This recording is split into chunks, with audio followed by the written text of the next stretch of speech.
Okay, so again, this is going to be, oops, I want to go back to the beginning here. This is going to be for the lab. I'm recording these videos on histology for the lab because you're unfortunately not getting the histology until next week for lecture purposes. So I want to go ahead and at least give you kind of these quick and dirty quick lessons on histology to get you through the lab. Again, you're going to get all this information again, so in the lecture later on. So that's why I'm just going to kind of try to go through this as quickly as I can, but at least give you a quick introduction to these tissue types, so that way then you can actually start identifying the tissue types in the lab. So remember that there are 4 general tissue types. So there's epithelial tissue, right? And we already talked about that. And then we talked about all of the specific epithelial tissue types, right? Then today we're going to talk about connective tissue. And then we'll get into muscle tissue and then nervous tissue. Those are the 4 general tissue types, okay? And then each of those general tissue types has many specific tissue types in each of those categories, okay? So we talked about epithelial tissue again and all of the specific epithelial tissue types that go with it. Today we're going to talk about connective tissue, and then we'll talk about all the specific connective tissue types that go with that. So when we talk about connective tissue, in connective tissue, you can see the cells rarely touch each other, and that's because they have all this extracellular matrix in between. That extracellular matrix is going to be made up of these fibers, especially collagen and elastic fibers. So we'll talk about those, and you'll get to see those, and they will help you to identify because they stain differently, and they'll really help you to identify what tissues you're looking at based on whether or not they're pink or purple. So we'll talk about that in just a minute.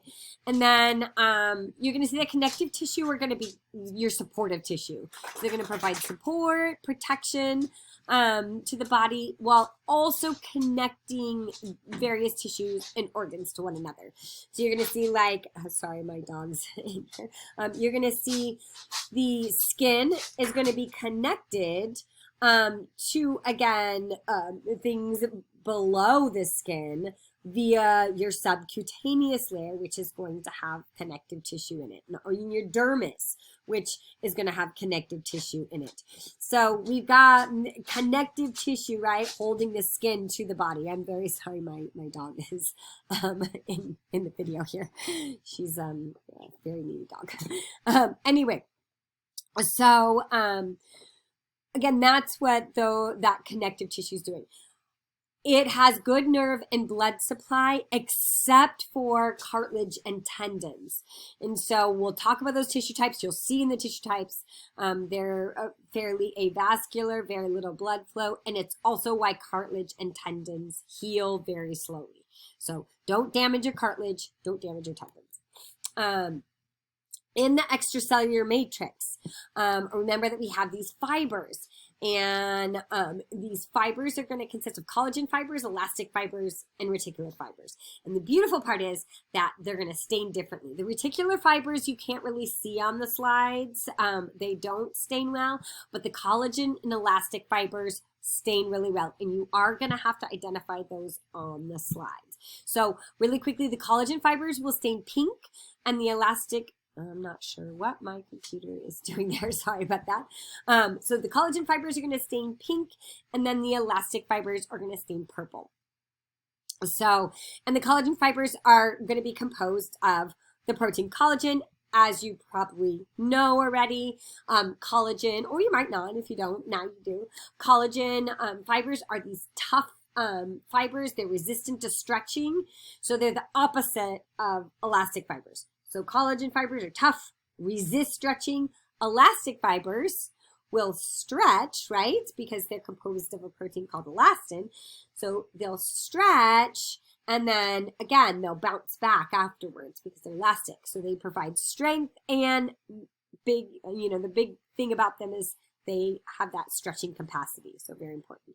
And then you do have these reticular fibers that are composed of collagen and glycoproteins, and they form kind of more of the supporting network that kind of holds everything together in the ground matrix. But again, you won't see the reticular fibers because they don't stain well, so you're mainly going to see the collagen and elastic fibers. So for lab, we're going to mainly focus on collagen and elastic fibers. Let's see. So, so some of the specific connective tissue types that we're going to talk about. We're going to talk about the two main types of what we call connective tissue proper. So they're going to kind of follow more the rules of what connective tissue should look like.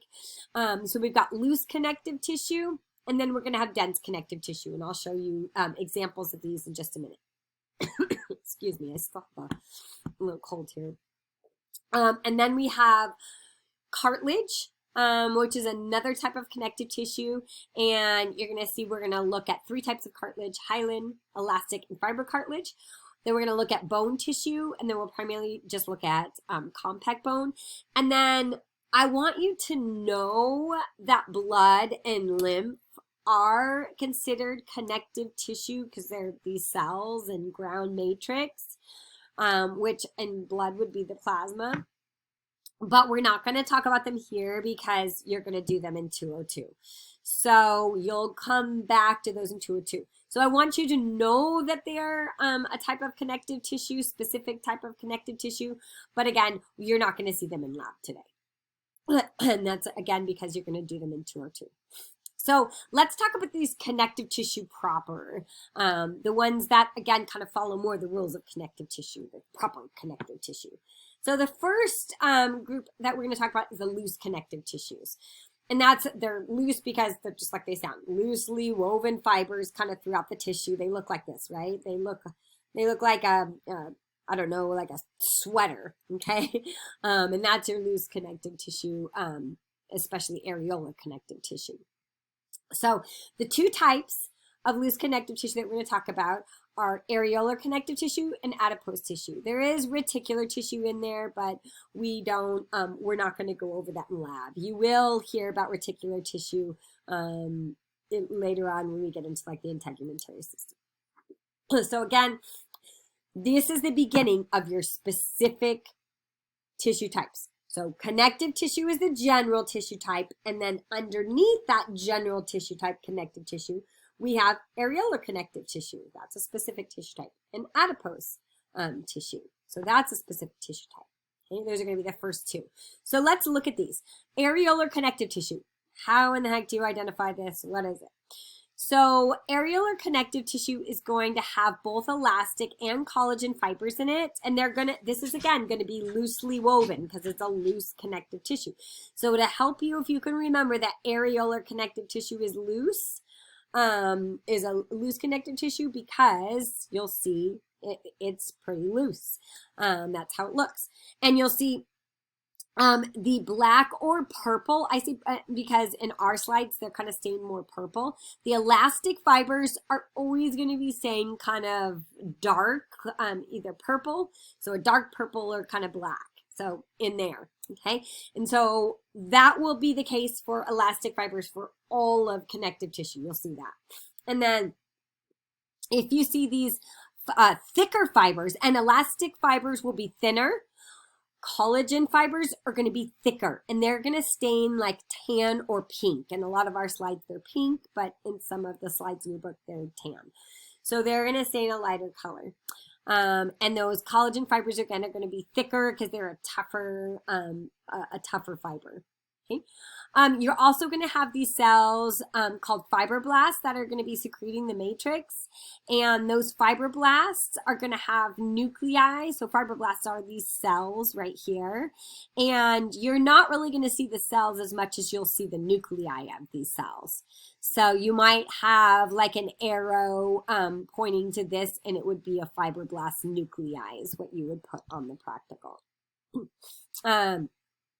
So again, characteristics, there's kind of a low cell density in comparison. You'll see the higher cell densities coming up here.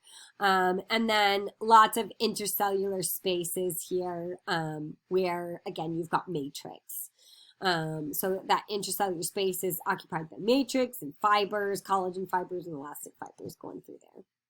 And then just for your kind of own knowledge for lecture, hyaluronic acid is going to be the what's going to make up most of the ground substance in there. So this kind of stuff that's going to be that matrix that's going to be kind of surrounding everything here is mostly hyaluronic acid.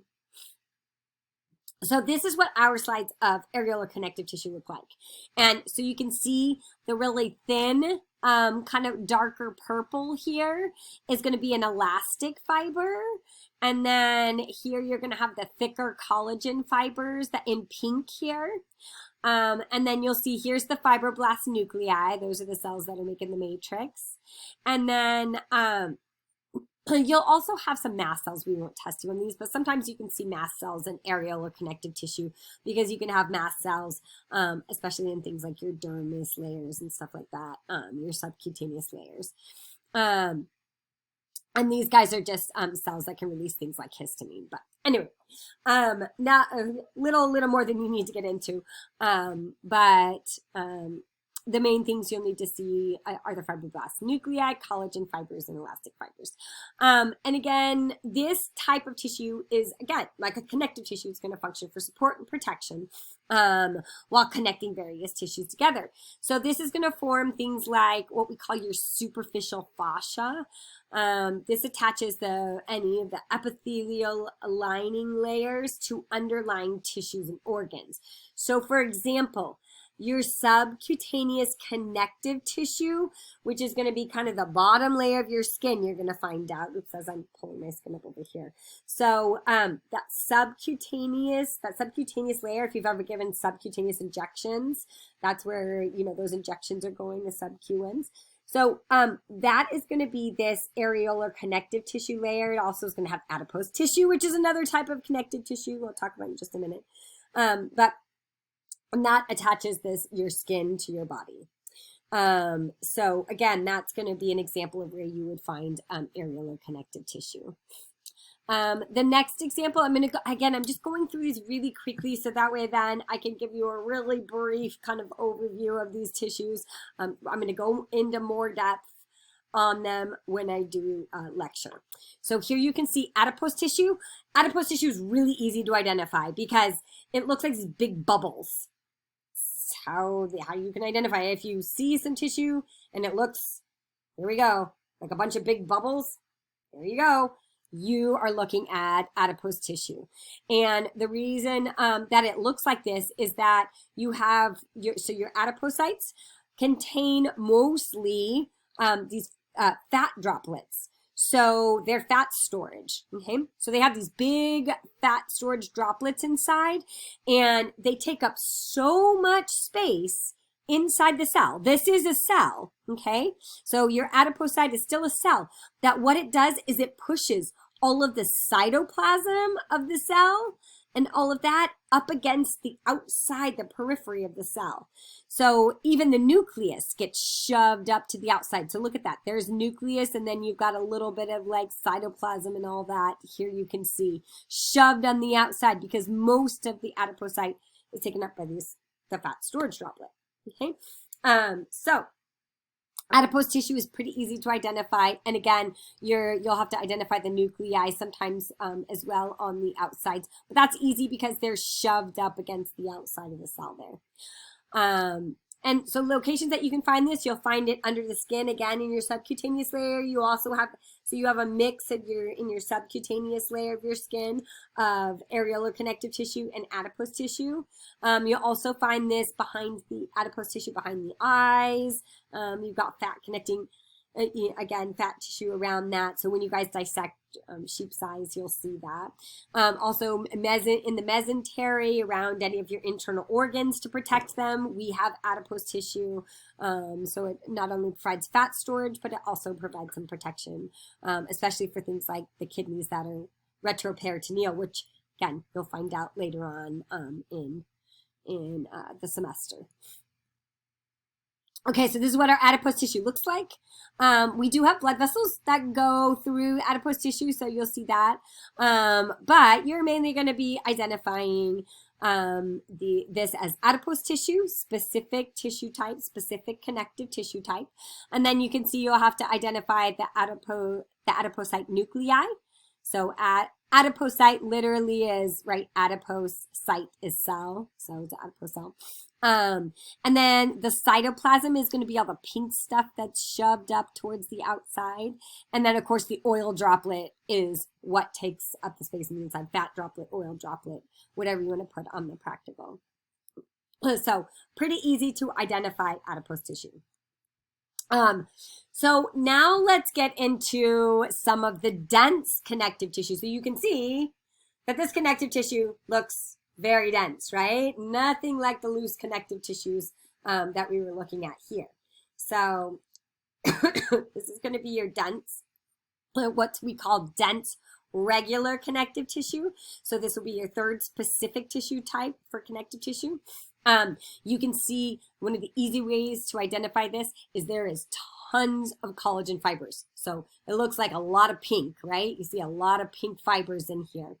And that's going to kind of tell you where you're going to find this tissue type, because you're going to need all these tough, resistant collagen fibers in places that have to resist pulling, right? So you want this to be in an area where it resists pulling.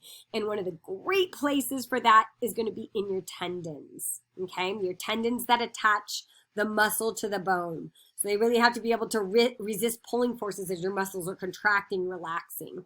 And so it can withstand a lot of pulling along the axis of these fibers. And that's why the fibers are all parallel with each other. So again, examples are going to be tendons, ligaments, and aponeuroses, which are going to be these really big, broad, flat tendons like you have on your abdomen. You'll see when we get to muscles, you'll see that big aponeurosis that we have there. And so sometimes you'll also hear this called white fibrous connective tissue, but again, it's more pink. So if you look at it underneath a microscope when they stain, well, I shouldn't say it's more pink. If you look at it when it's not stained, it would be white, but obviously we're looking at stained sections of these. So that's why I like you for histology purposes, when you're looking at the slides, think pink, okay? But obviously your tendons are just white. They're not stained inside your body. Okay, so dense regular connective tissue. So you can see here, this is your dense regular connective tissue. Lots of collagen fibers stacked on each other. You can see, I'm so sorry about my dog here. Lots of these fibroblast nuclei here, again, because those fibroblasts are what are secreting the matrix. And then what's cool about this slide is that you actually have some adipose connective tissue. I'm so sorry about that. So you also have some adipose connective tissue in here as well. So you can see that you can kind of compare the two different types of connective tissue, one loose and one dense here. Let's zoom in to what the dense regular connective tissue looks like. And again, it's just like how you picture a bunch of dense collagen fibers shoved together in these little fibronuclei that are kind of stretched in between, okay? So just what you picture it looking like. So that's dense regular connective tissue. We also have, for a dense connective tissue, dense irregular connective tissue. So this is going to be your fourth specific tissue type, dense irregular connective tissue.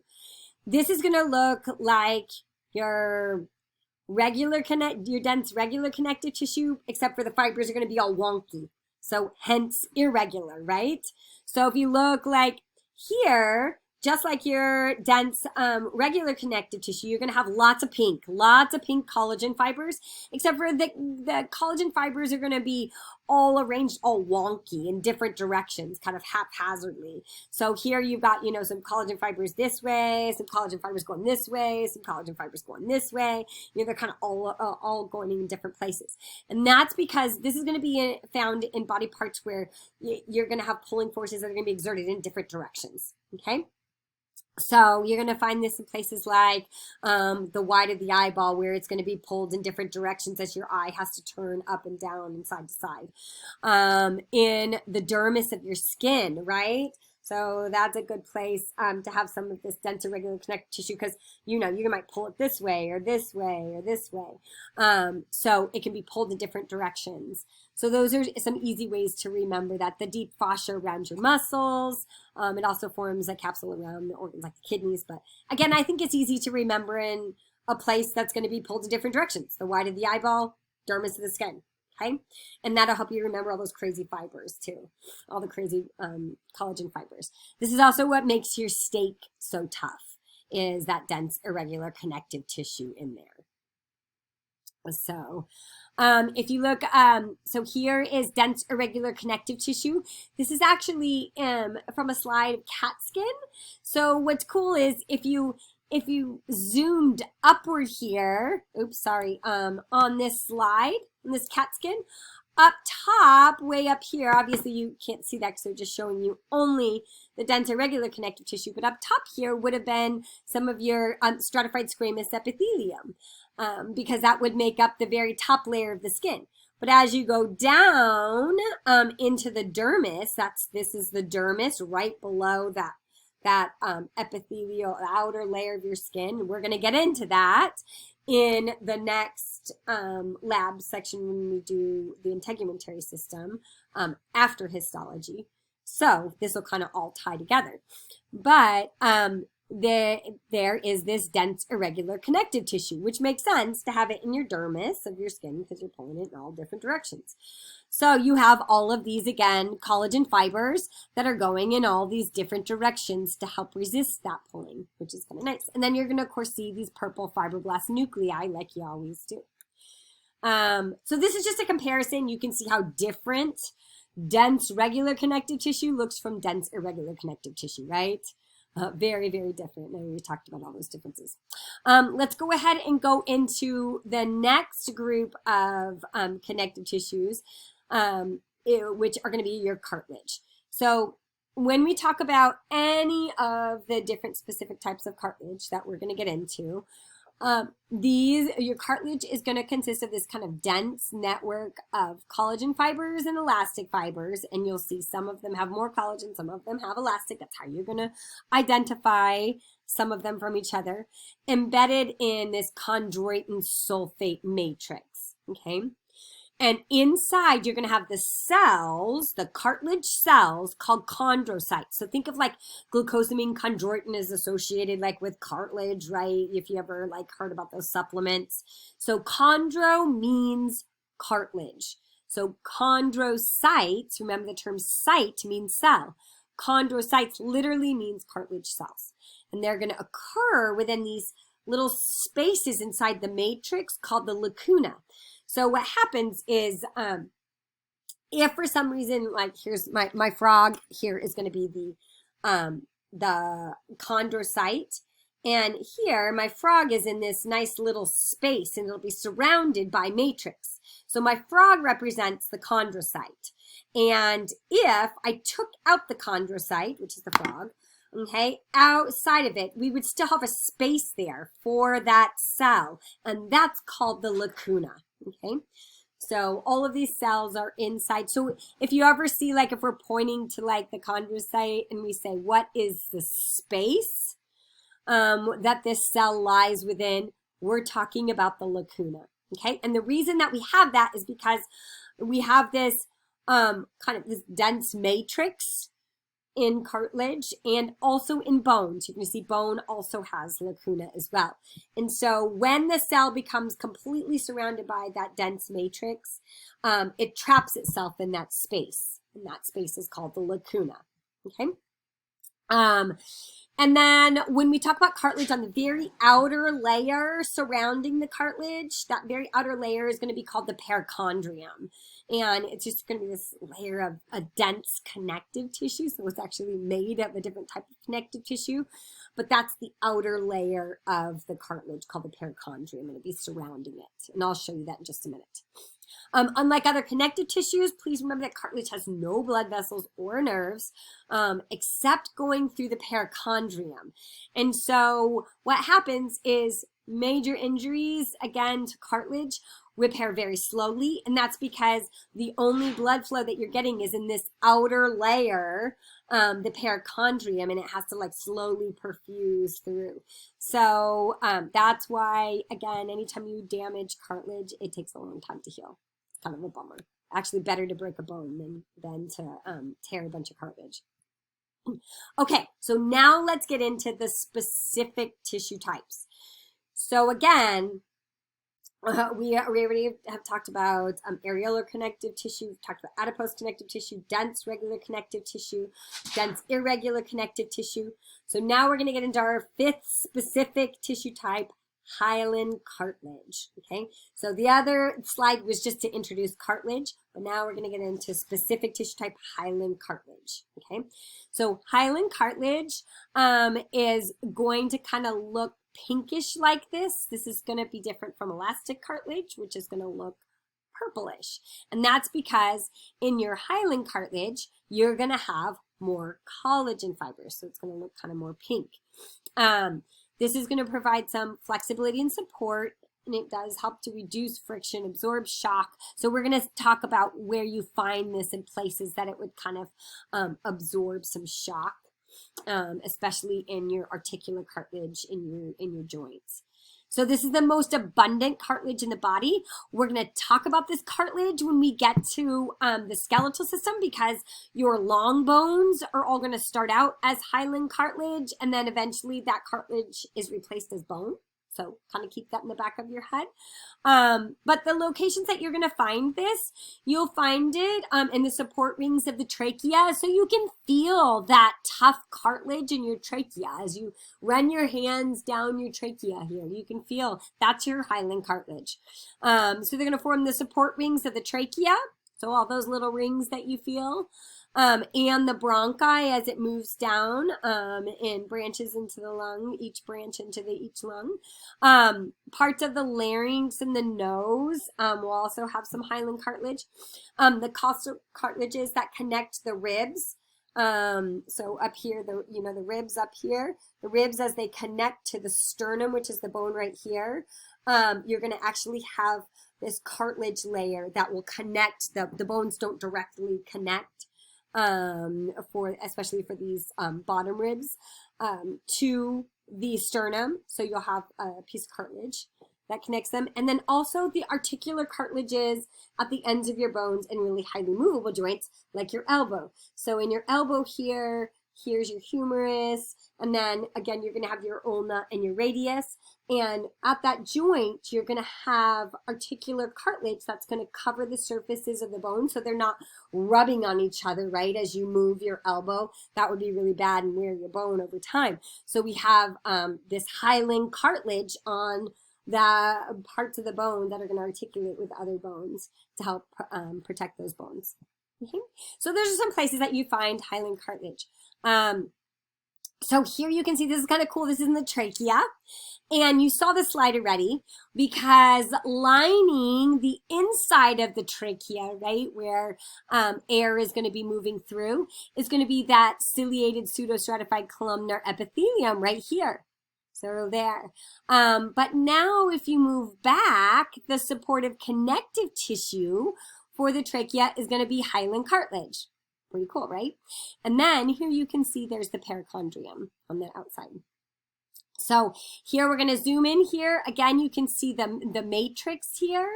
And then you can see here's each of those chondrocytes. And we talked about the trapped in the space called the lacuna. And then this outer layer here, remember, is the perichondrium. Now back here by the perichondrium is going to be what we call our chondroblasts. And you're like, oh no, what's a blast? I want you to think of a blast as B, building cell. So your chondroblasts are going to be the cells that are dividing and making the next generation of chondrocytes. Okay, so these are your cells that can undergo division of the building cells. Okay, and they're secreting the matrix here. So that's what I want you to think of for your chondroblasts. So here's some chondroblasts here.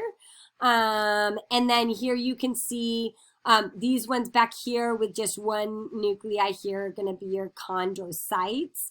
And they're going to be much bigger, and they're completely trapped inside your lacuna here. So hopefully that helps you out with that. So that's hyaline cartilage. Let's get into elastic cartilage, which is going to be your next specific tissue type.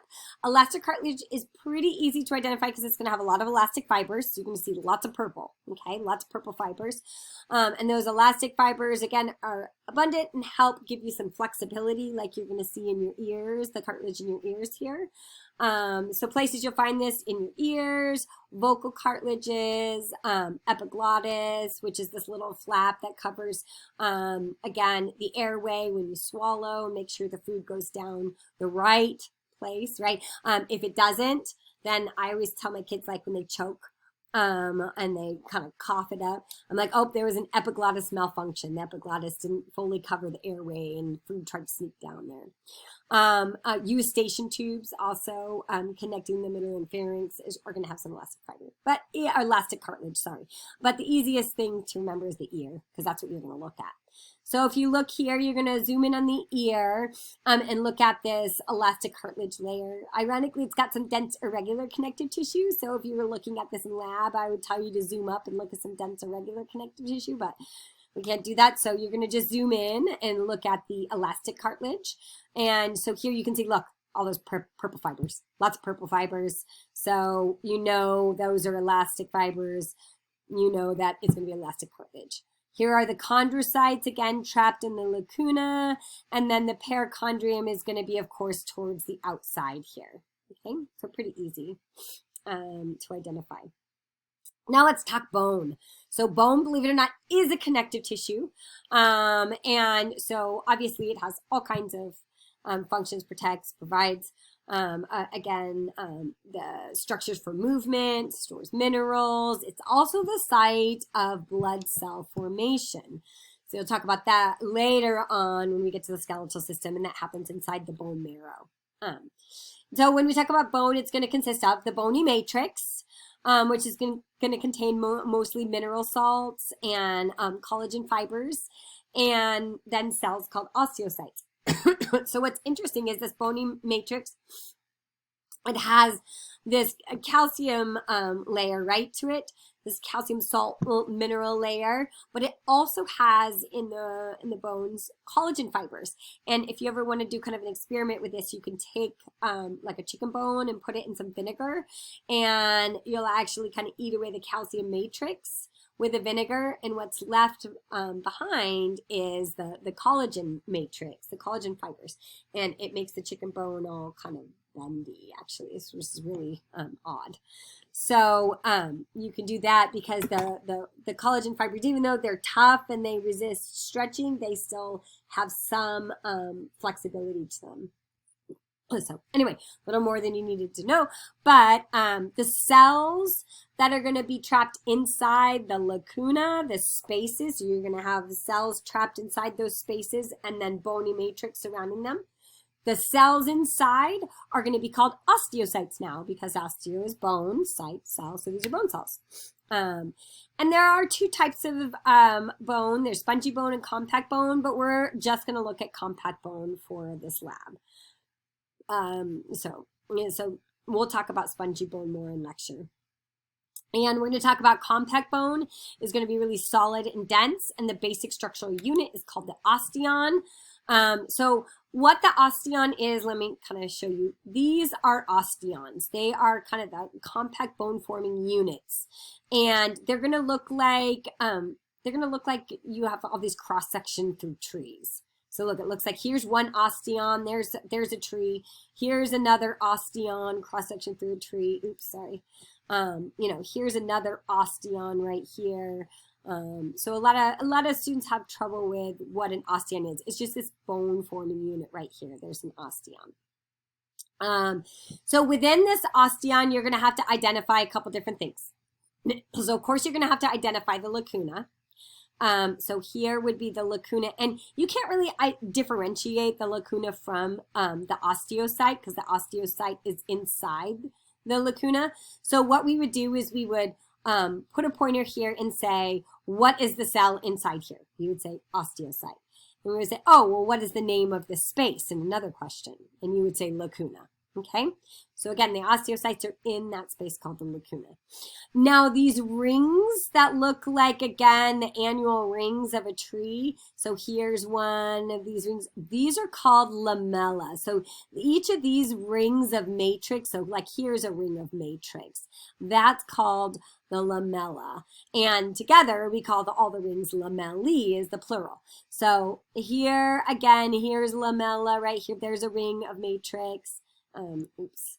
And then actually let me zoom in and show you. So here, this is kind of cool because this shows you here's a ring of matrix. We call that the lamella. Here's another ring. If you kind of, if you kind of come in here, there's another ring, and that's called the lamella. So if you're wondering what in the heck, everybody always has trouble with the lamella. It's just this ring of matrix that kind of looks like the annual tree rings on a tree.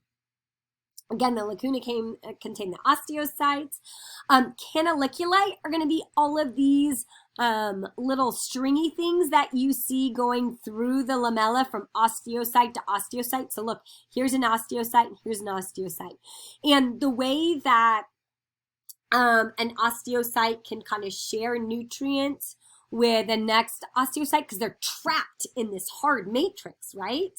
So it's not like, it's not like nutrients can just come from, we'll talk about this as a major blood vessel coming through here in this central canal.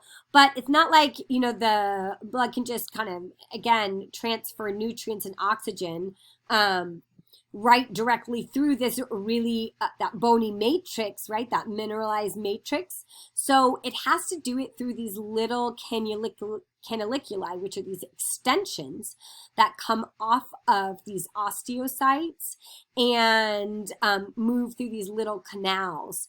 So what happens is nutrients are transferred, there's an example, nutrients will be transferred from this big blood vessel here through the canaliculi to this cell, and then this cell will share them through the canaliculi to this cell, and then this cell will share them through the canaliculi to this cell. So that's why we have these osteons, and they can't grow out too far away from the central canal because we can only bring nutrients so far, right, through these canaliculi. So that's why we have these bone-forming units, and that hopefully will help you make kind of sense of that. So again, the canaliculi are just these little minute canals, and they look like little lines coming through here that contain these processes that come off of these osteocytes and provide routes for nutrients and waste to be transported. And then we have this central Haversian canal that contains blood vessels and nerves going through it. So again, here you can see this is an osteon. Here, these rings of matrix are called the lamella again. This is the central canal or Haversian canal. You can pick which term you like. I am used to Haversian canal because I learned the old school way, but kind of the new school way is to call them the central canal, which kind of makes sense. They're in the center. So you can use either term on the practical, whichever one you like.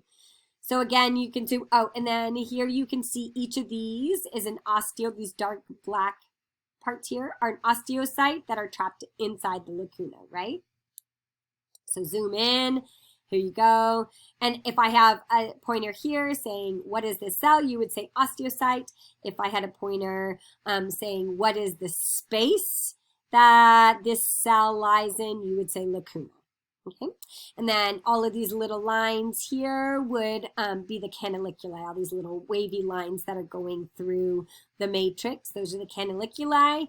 And then if we asked you what is this ring structure called, you would say lamella.